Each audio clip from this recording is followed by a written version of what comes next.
You're watching Global Trade This Week with Pete Mento and Doug Draper. Greetings from Global Trade This Week. My name is Doug Draper. I am one of your co-hosts for this weekly podcast. My other partner in crime, Mr. Pete Mento, is on assignment, so our producer in the box, Mr. Keenan, is jumping in to help us keep our streak alive. Keenan, how you doing, buddy?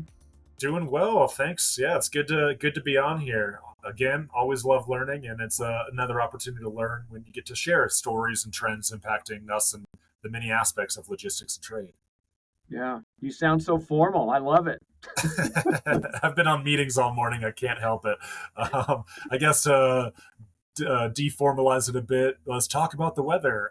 It's starting to feel like fall. For those of you in Colorado, you've probably been seeing the leafing activities, people going up to the mountains for beautiful leaf observing, as well as now finally some cool nights, which is great. You can kind of see the break of the heat, and looking forward to fall and winter. Winter's my season, so I'm looking forward to the peak season here.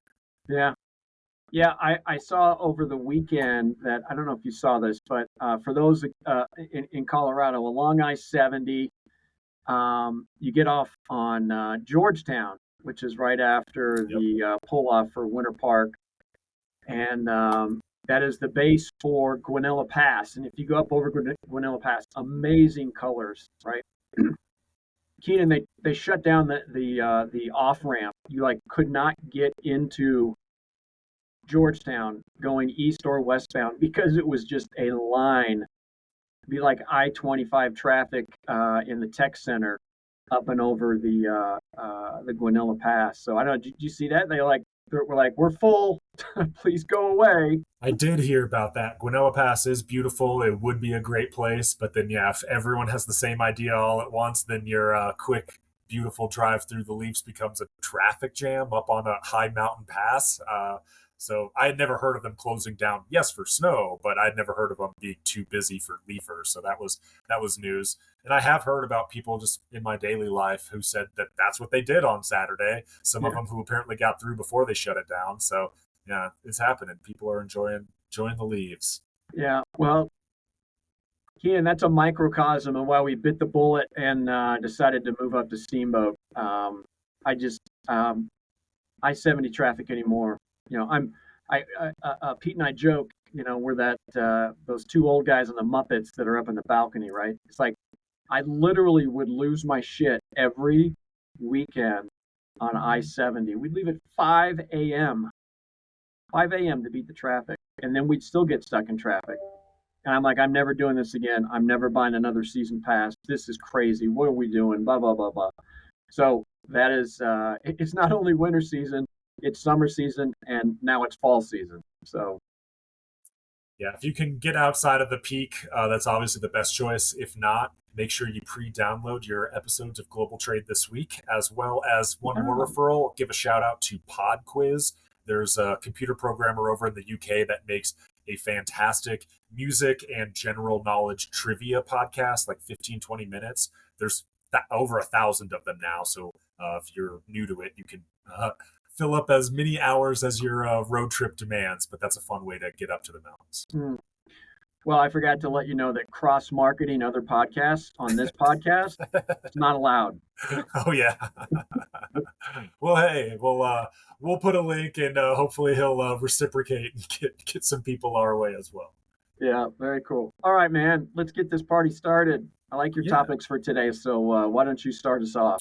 Absolutely. Let's kick it off. A little bit of news on Chinese automakers. So this first came to my attention a couple days ago. I saw that Berkshire Hathaway, Warren Buffett, is now finally divested completely from the investments he made a long time ago, 2008, into BYD, the Chinese automaker. Friendly exit. It was part of the plan, as I expect, and just that type of time length and growth. They've made billions of dollars on returns. It's a little unusual. Warren Buffett's more known for investing in the Coca-Colas, right? Like the American staples. This was a little bit more tech, risk, foreign investment, but it paid off handsomely for both parties. I'd say Berkshire Hathaway made billions of dollars in profit, and BYD benefited early on from the vote of confidence of having an investor like Warren Buffett. I'm sure that helped the company secure more funds, secure top talent, and BYD has grown impressively in that time. The second part of this first topic here is that Chinese automakers are shifting investments abroad, surpassing domestic spending for the first time. So as there's all these trade barriers and uncertainty, maybe domestic market saturation from some other competitors within China, now they're kind of following suit, like I imagine Japan and South Korean car companies. They've invested in facilities to manufacture in the US, for instance, right? So now it looks like China is doing their own version of investing abroad, and could have some impacts reshaping global automotive supply chains. And so we'll see if the capacities now can increase. They've been pioneering with their own Ro-Ro ship that they've been taking from port to port and selling BYD cars. And from my limited trips to Latin America, seeing them for sale, they're selling them hard. It's the cool, sexy type of electric vehicle dealership, kind of like you imagine Tesla here in the US. But if you're in Mexico City, the one with the people on stilts and drawing your attention is BYD. Also saw Ubers that were BYDs, right? So it's high quality for the cost, and people are buying that. And that's something that even before the most recent round of Trump tariffs, the previous administration, Biden's administration, wasn't it 100% tariff on EVs from foreign countries?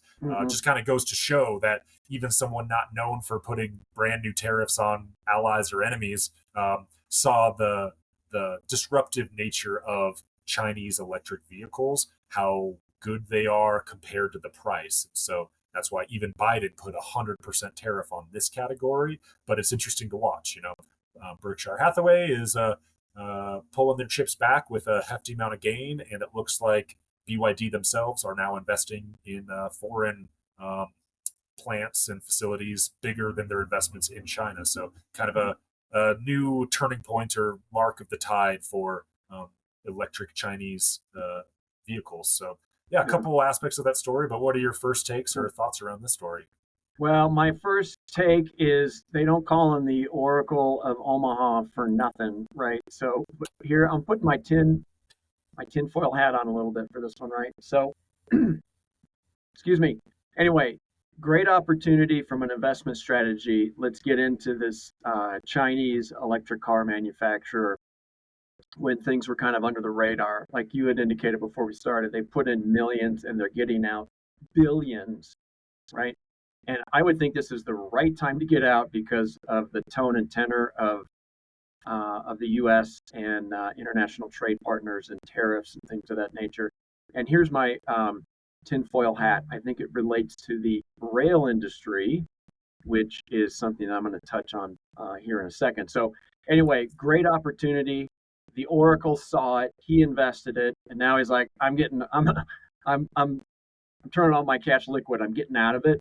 We made our money, so we don't position ourselves in a negative light because of what I think is going to transpire in the rail industry. And I will talk about that right now, if that is okay. Yeah, let's do it. All right.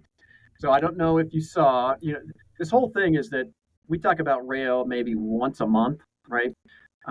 Maybe once every 6 weeks. And we've talked about rail. This will be the third time in the last month or so.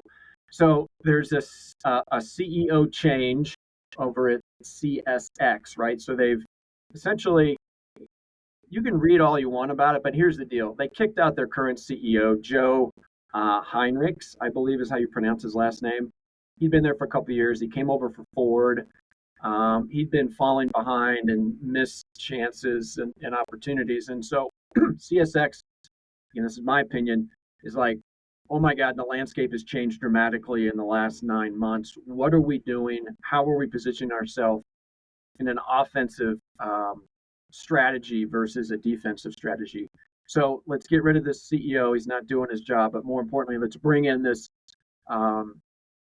gentleman named Steve Angel, who is not a railroad guy, but he is a guy that pulls off massive mergers in his former life, right? So Wall Street loves him. He comes in, he kind of facilitates mergers and makes people lots of money. So the timing of this matters because obviously of the Norfolk Southern and the UP situation going on.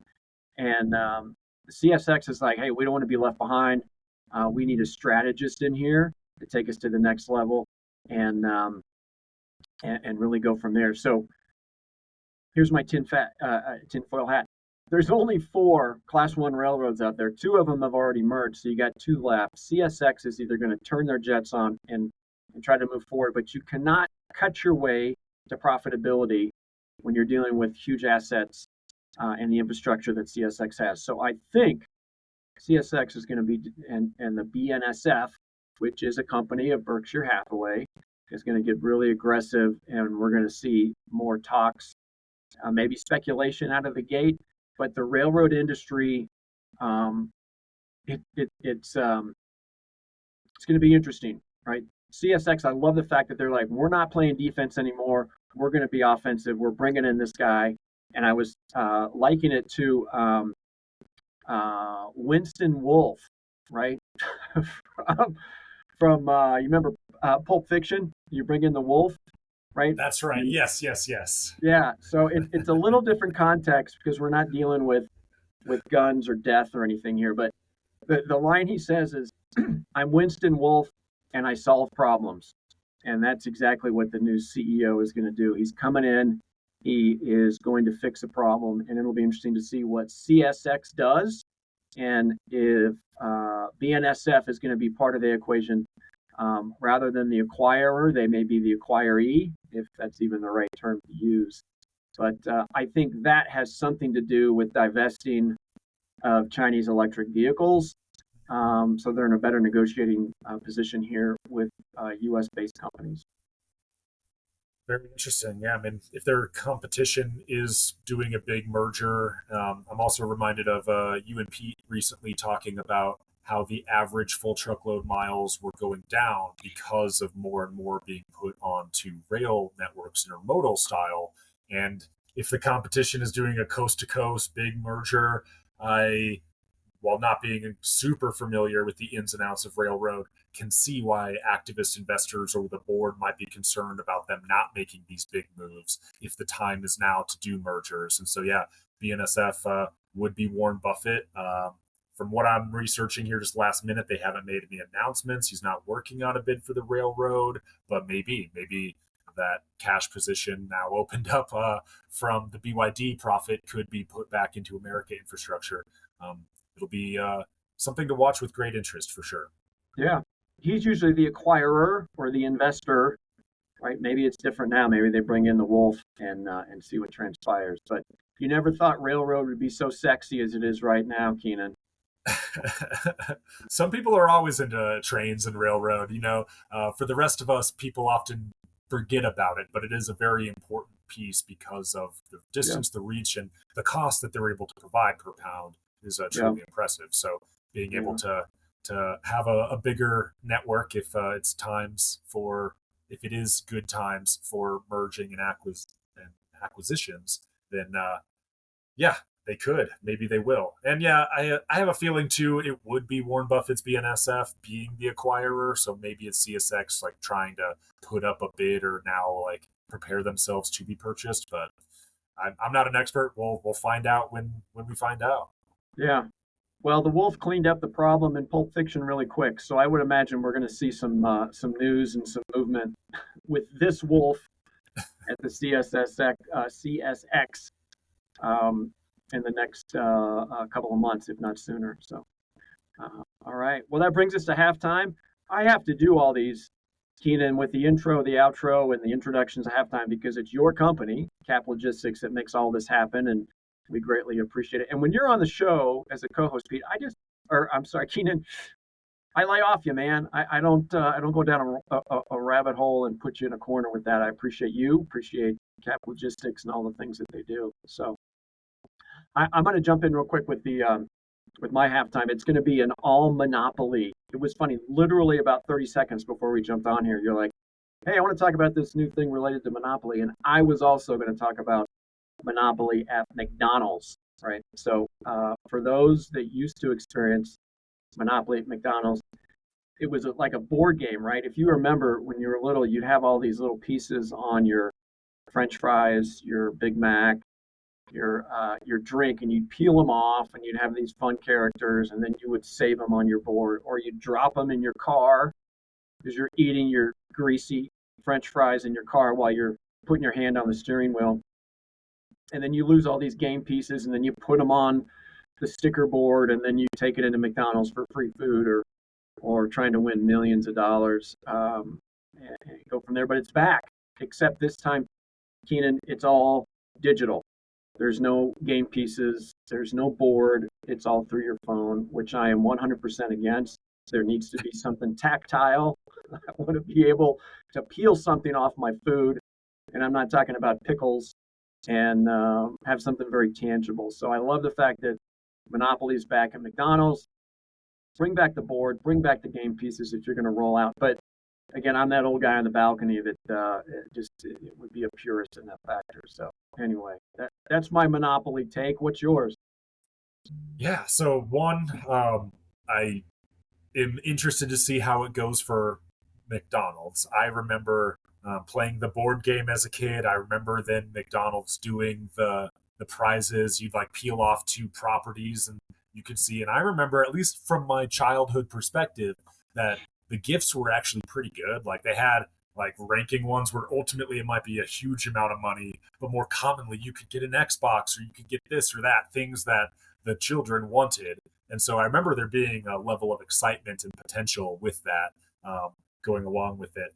I also remember there were scandals with that physical part, and that might explain why they're moving digital. Is that like people who won the like millions or the big ones like turned out to be related, and like there's some sort of supply chain man in the middle attack where people were like, either peeling back and checking or some sort of scan or something. But when there's a stack of the fry containers, someone upstream was like picking out the valuable ones in there. And so maybe a digital supply chain might be easier for McDonald's corporate to not get defrauded and actually get the prizes out to the random turn them, and not just some organized crime like scamming ring who has someone on the inside who's then like cherry picking all the good prizes before people get it. So I hear you. There's a benefit of the physical, but I think it might be better actually fair enforcement of the rules as opposed to the scandals that have happened in years past with that. There was a documentary on that called McMillions. Was there? I was trying to think when you were. I forgot about that, but when you were explaining it, about I'll have that. to check that out because I don't know exactly how it all went down, but I know that it was pretty bad, which has been just disappointing both for the company who's trying to make a promotion and then all the people who are like, "Oh, I never had a chance. Someone was taking all the good ones before."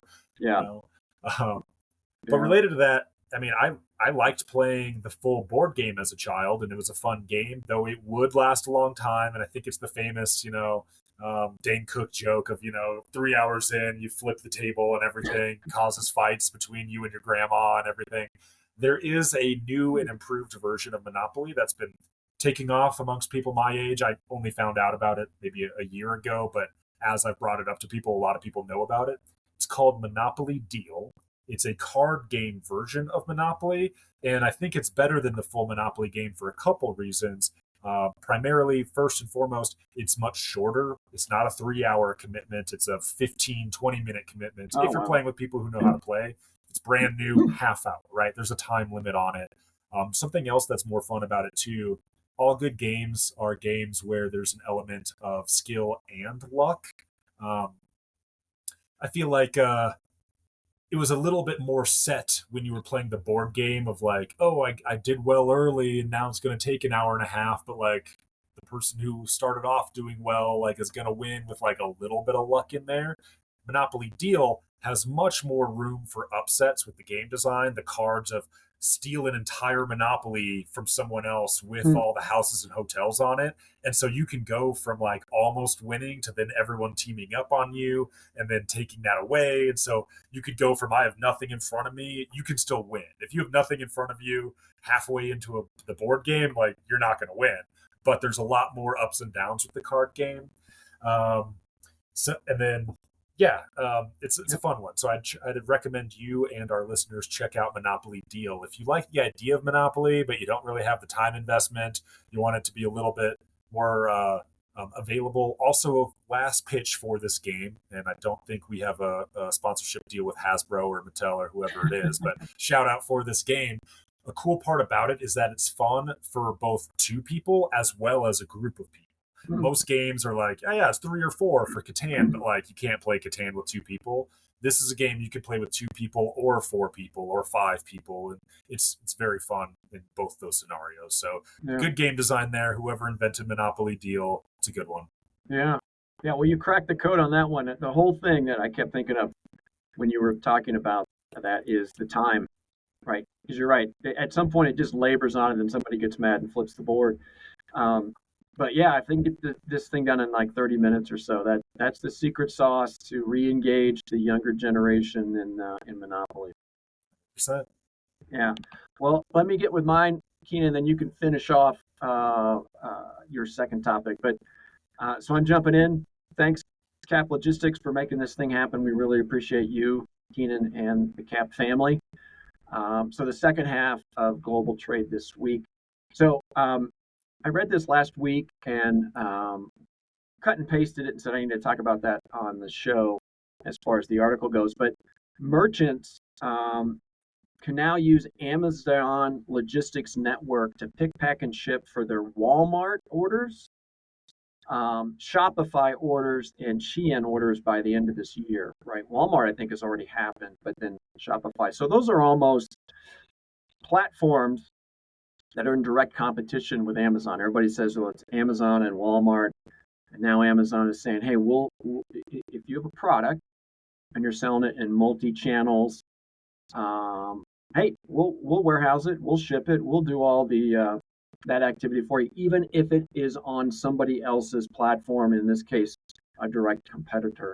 So I thought that was interesting for two reasons. One, it just shows that the logistics power, the logistics network of Amazon is continuing to grow and expand. We've talked about how they've dabbled into ocean freight, and if you use our services, we'll expedite your delivery to another country. We'll get it in here to the U.S. In our network and move quicker.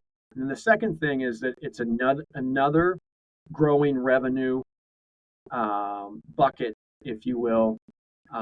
There's only so many fees you can collect with more people on your platform, right? Yeah, we'll warehouse it for you in our buildings and we'll charge you to do the pick pack, usually pretty inexpensive. The storage is where they kill you because there's, everything's in a box, literally a warehouse, which is a box.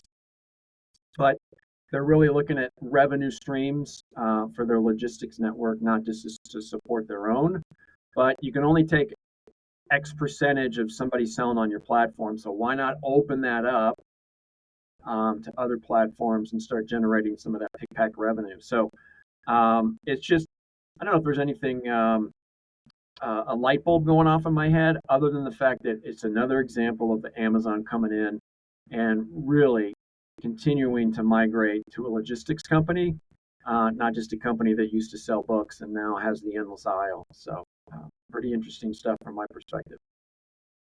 Absolutely. And just with Monopoly on the mind, it reminds me of just the benefits of economies of scale, right? So, yeah, as you pointed out, these kind of are competitors, but if they can help support or make money on the logistics and the fulfillment and those intermediary steps, then Amazon becomes even a bigger monopoly-esque, with some monopoly power in the future. If they have really strong logistics all in, they can give themselves advantages or just make money on doing that service. It reminds me of the Amazon Web Services, right?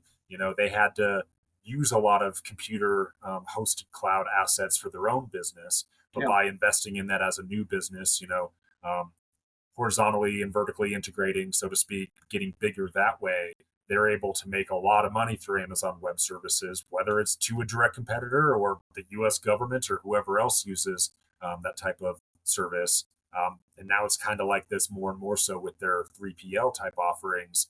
They're doing this for themselves, but if it can also be impacting, is it Shein? I've never used it, so I don't know how to pronounce it. I refer to it as Shein. Shein. Shein, if you can buy on Shein or Shopify, but then it's fulfilled by Amazon, I mean, in a way, they're getting a piece of that business. They're getting that market share. Maybe the rates are competitive right now, but if that becomes a part of the supply chain and Shein or Shopify couldn't really do it without it, and they get that market captured, they could raise prices in the future. They'd have the ability to do that, or maybe they'll just give slightly better rates to their own stuff. Maybe they make plenty of money off Shein and Shopify and Walmart. But very interesting to see this move.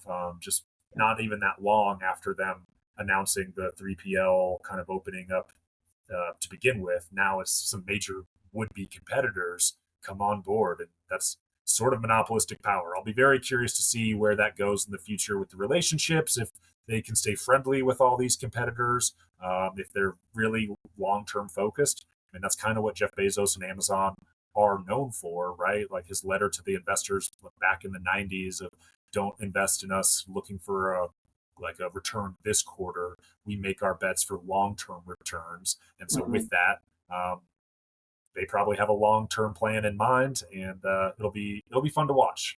Yeah, for sure. All right, my friend, take us home. What's your second topic? Yeah. All right. Second topic here is air cargo capacity tightens globally due to typhoon disruptions in Asia. There was a super typhoon, Regasa. I don't normally hear about super typhoons or typhoon seasons over in Asia, but I did know about friends who were stuck and things being disrupted and port stopping and different stuff. And this is hitting air cargo. As we kind of did the early peak on ocean, and that's slowing down, but there's still timelines. Air cargo is a very important part of what we offer at CAP for our customers and what people need when there are time sensitive things.